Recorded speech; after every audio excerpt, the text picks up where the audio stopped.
I think for the longest time now, sales literacy has been understood as this kind of need to be an actor, to play this role. And I think that definitely still prevails to this day. But the one thing I've noticed is that when people realize that they can use the internet to spread one product across thousands of people, most notably done by Andrew Tate, of course, and I mean Andrew. You must be, no matter what you have to say about this man, the way he could weaponize world events and turn it into a top of funnel and bring people in, and every 10 minutes or 15 minutes spout a reminder that the real world does in fact exist and you are just moments from entering it behind a $49.99 per month paywall. There was something truly impressive about what Andrew Tate has accomplished in the info space. And unfortunately, I do believe that we're going to enter a divide where that's going to become less and less. Because, especially with the most recent situation with Sam Millsap, where a bunch of his sales reps and closers, and I'm assuming appointment setters, they came out and they said that he hadn't paid them at all for months. So, for months on end, he's been owing people thousands, tens of thousands of dollars for their hard earned money, which they never received. And so they went out of their way to destroy his reputation, which leads to another interesting lesson is make sure you follow through on your word. Make sure that the image you're trying to build online actually does relay reality. Because then you're going to enter a room and you're going to realize that you are not the person you say you are. And that this whole role you've been playing is almost see through to people. And it takes only one of these kinds of events for people to look around and realize and to put you in the fire. No one's picking you up after that. So, drama aside, it's important to understand that you're either selling using simple language to simple people, or you're using terminology and the correct words for things, whether or not it matters, to people who care about seeing how competent and sophisticated you are. So when you're selling to the rich, when you're selling more high ticket items, when you know what you're talking about and you know how to explain it simply, but you still play along to its terms, it adds reinforcement to who you are, proof of concept that you've been in the field, that you've studied and you've played war in it enough to come out victorious, enough to make your time worth paying for.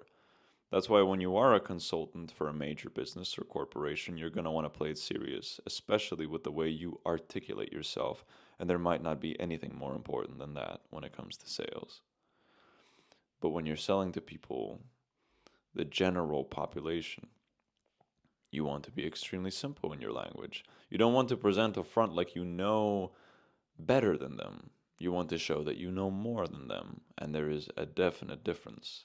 The fact that you know better than them is shown through your lifestyle, the images you post that remind them that you are, in fact, where they want to be. And that's where you have your real power play to make. And you have to be just, you have to be fair. That means that you don't scam people and you don't lie to them either. You deliver on your promises exactly as promised. Because eventually, as albeit to God, all truth comes out. And I'm a firm believer in that. I also strongly believe that the way you do anything is the way you do everything. So it might not have to do with small things like folding your bed, but the way you commit to your work, in whatever margins that may be, shows what kind of person you really are. If you're all front, people are going to start wondering what's happening in the back end. You see, you can be like Sam Millsap and look real pretty. Put out a bunch of posts on Instagram about all these cars and what you're buying your girlfriend this time around the month. But people will still find a way to shatter that illusion. Or you'll do so yourself. And one of those is far more damaging than the other. So I say, no matter what you choose to pursue in terms of products, if you sell to people that are of top standing, they themselves expect you to come off that way. They want to associate with you because of it. And if you sell to people, a larger group of people, the general population, obviously you need higher numbers. You need more users, more people to be interested in what dream you have to offer. Then you need to be generalized. Then you need to speak in a way that's appealing to most, but not all. But I'll tell you what, if you want to be an uncommon man around uncommon men, you must speak unlike those that are common. And I hope that doesn't go to confuse you, because what I mean by that could not be truer nowadays. We've lost our literacy. People are avoiding the power they have in their articulation, what books for years have taught them, unless they spent most of it reading Diary of a Wimpy Kid instead of something a little bit more impactful, more tactical. This sense of knowing what you're talking about is going to go a very, very long way in your life, because people will freeze at the moment to hear you speak. And once you've spoken, they already accepted what offer you have. They just don't know it yet. And so, in my agency work, in my work building and selling automations, I'm someone who's thoroughly stuck with the product and understood its ins and outs to the point where I don't need a script to speak in a YouTube video, because I know that everything I say comes straight from the heart, from the truth, the reflection of what I've really faced in my life. And unfortunately, most of the coaches, gurus, influencers you see online are not going to be that way.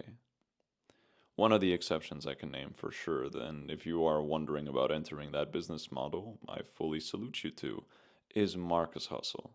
This guy is bare bones legit. He is himself.